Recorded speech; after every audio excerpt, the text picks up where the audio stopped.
ॐ शान्ताकारं भुजगशयनं पद्मनाभं सुरेशं विश्वाधारणं गगनसदृशं मेघवर्णं शुभांगं लक्ष्मीकान्तं कमलनयनं योगविद्यानगम्यं वन्दे विष्णु भवभयहरणं सर्वलोकैकनाथं सशङ्खचक्रं सकिरीटकुण्डलं सपीतवसं श्रीसारवीक्षणं सहारवक्षस्थलकौस्तुभं श्रियं नमामि विष्णु श्रीसा चतुर्भुजं।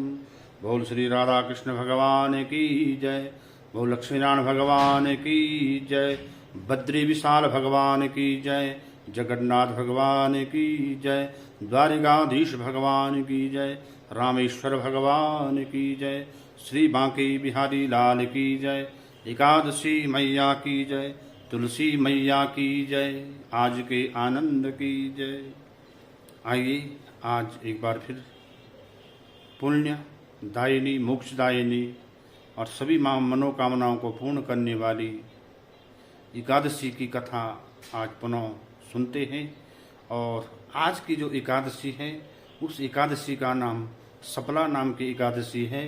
तो पूरी एकादशी की कथा और उसकी विधि और उसकी कथा आप सब सुने और भगवान के साथ में दर्शन भी करें। तो आइए इस मातम्य को सुने, इस कथा को सुने। तो जो सपला नाम की एकादशी है उसकी विधि इस प्रकार से है। कहते हैं कि जिस दिन सपला एकादशी हो, एकादशी कोई भी हो, प्रातःकाल ब्रह्म मुहूर्त में उठें, स्नान आदि क्रिया करके सबसे पहले अपने इष्ट का भगवान श्री का ध्यान करें और उनका षोडशोपचार पूजन करें। षोडशोपचार पूजन में अगर भगवान लड्डू गोपाल जी हैं उनका पूजन करें, लड्डू गोपाल जी नहीं है तो शालिग्राम जी का पूजन करें और तत्पश्चात भगवान का श्रृंगार करें, भगवान को तिलक करें, भगवान को नैवेद्य अर्पण करें और दिन भर भगवान की पूजा ध्यान अर्चना करें और भगवान के गुणों का नाम संकीर्तन करें, विष्णु सहस्त्र नाम का पाठ करें, पुरुष सूक्त का पाठ करें और गजेंद्र मोक्ष का पाठ करें। और जिस दिन व्रत हो उस दिन व्रत की कथा जरूर सुने। आज जैसे सपला नाम की एकादशी है तो सपला नाम की एकादशी की इस कथा को जरूर सुने। तो रात्रि को जागरण करें और जागरण में भी भगवान की भजन कीर्तन उनके मंत्रों का जाप करें। जो इस विधि से इस सपला नाम की एकादशी का व्रत करता है उसके सारे मनोरथ पूर्ण हो जाते हैं। आइए अब इस सपला नाम की एकादशी की कथा पे चलते हैं।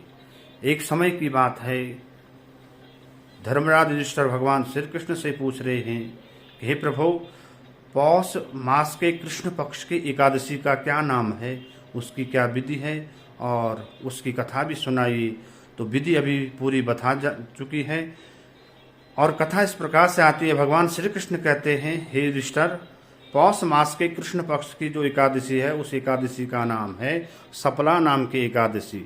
इस एकादशी में कहते हैं जिस मनुष्य ने 1000 व्रत रखे हुए हैं और दूसरे मनुष्य ने मात्र एक सपला नाम की एकादशी का व्रत कर रखा है, दोनों बराबर हैं, उन दोनों का मातम्य बराबर माना गया है। तो सपला नाम की एकादशी का जो मातम्य है 1000 वर्ष तप करने और व्रत करने के बराबर माना गया है। इतना पुण्यदायक ये व्रत है। तो कहते हैं कि चंपावत नगरी में एक कथा इस प्रकार से आती है कि चंपावत नगरी में एक महिष्मान नाम के राजा रहते थे। उनके 4 पुत्र थे। 4 पुत्रों में जो सबसे बड़ा पुत्र था वो बड़ा ही क्या था, कामचोर था, अपने काम के प्रति लापरवाह था, उद्विग्न था, हमेशा ब्राह्मणों से संतों से वो द्वेष करता था और हमेशा घर के कामों में उसने क्या करना, काम चोरी करनी, उल्टे काम करने, लोगों को मारना। जब राजा महिष्मान को ये पता चला तो राजा ने उसको अपने राज्य से निकाल दिया। वो राजा, वो जो लुम्मुक नाम का पुत्र था उनका, वो जंगल में रहता, रात को जंगल में रहता, दिन में जंगल में रहता और रात को राजा के ही नगर में चोरी करता, लोगों को मारता, डाका डालता। इस प्रकार से वो दिन रात अपने ही प्रजा को डराने धमकाने बैठ गया।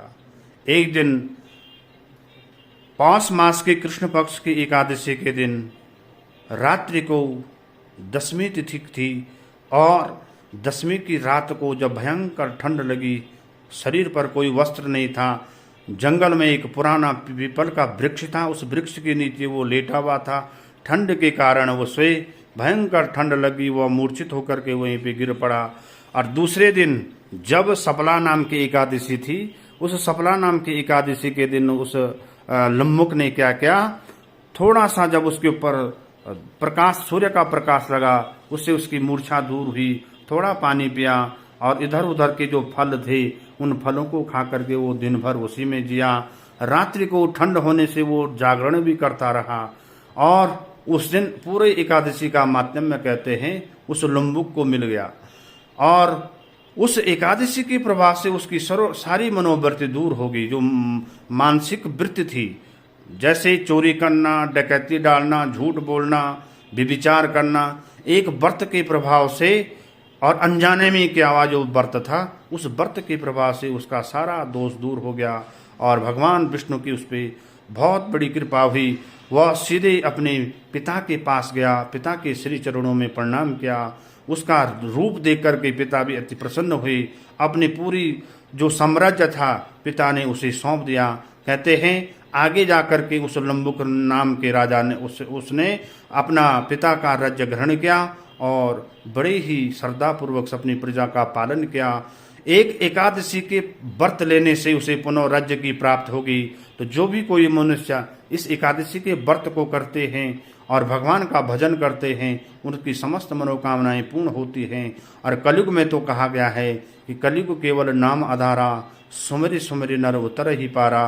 कलयुग में नाम की बड़ी महिमा है। जिसने भगवान के नामों का गुणगान किया, वो कितना भी अधम हो, कितना भी बड़ा पापी हो, वह भव से पार हो जाता है। इसलिए नाम संकीर्तन और भगवान का भजन ही इस कलयुग में तारने वाला है। बोलो राधा कृष्ण भगवान की जय, सियावर रामचंद्र की जय, बद्री विशाल भगवान की जय, द्वारिकाधीश भगवान की जय, रामेश्वर भगवान की जय, जगन्नाथ भगवान की जय। जय जय श्री राधे, जय जय श्री राधे।